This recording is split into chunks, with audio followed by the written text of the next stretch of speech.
مولانا عمران بشیر صاحب ایک صاحبہ ہیں، آپ کہتی ہیں خواب میں مسلسل تسبیح کو دیکھتی ہیں، کیا کوئی ممکنہ کا تدبیر یا کچھ بتائیں گے؟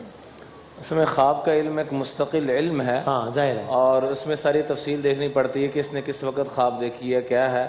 البتہ یہ ہے کہ اللہ کی طرف سے اگر رہنمائی ہو رہی ہے کہ تسبیح پڑھی جائے تو ضرور پڑھنی چاہیے، اچھی بات ہے، اور توبہ استغفار کی طرف بڑھنا چاہیے۔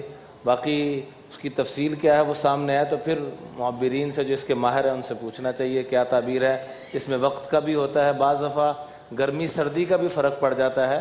ایک شخص نے جیسے خواب میں دیکھا کہ اس کے بستر کے نیچے آگ لگی ہوئی ہے، تو تعبیر اس کی یہ بتائی گئی کہ اس کے نیچے سونا ہے، نکالا جائے۔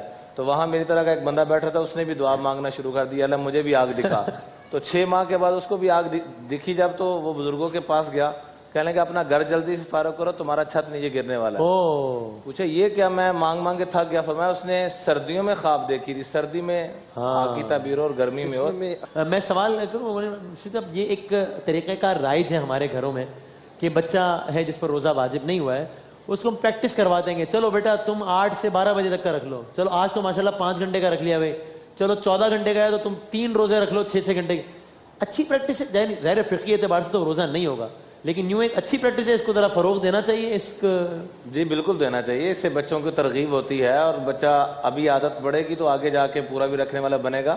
اور دوسرا، خواب کے متعلق میں ایک چھوٹی سی بات عرض کرنا چاہوں گا کہ برا خواب اگر آ جائے، جس سے انسان ڈر جائے، تو اعوذ باللہ من الشیطان الرجیم 3 دفعہ پڑھ کے اور بائیں طرف ہلکا سا تھوک دیا جائے۔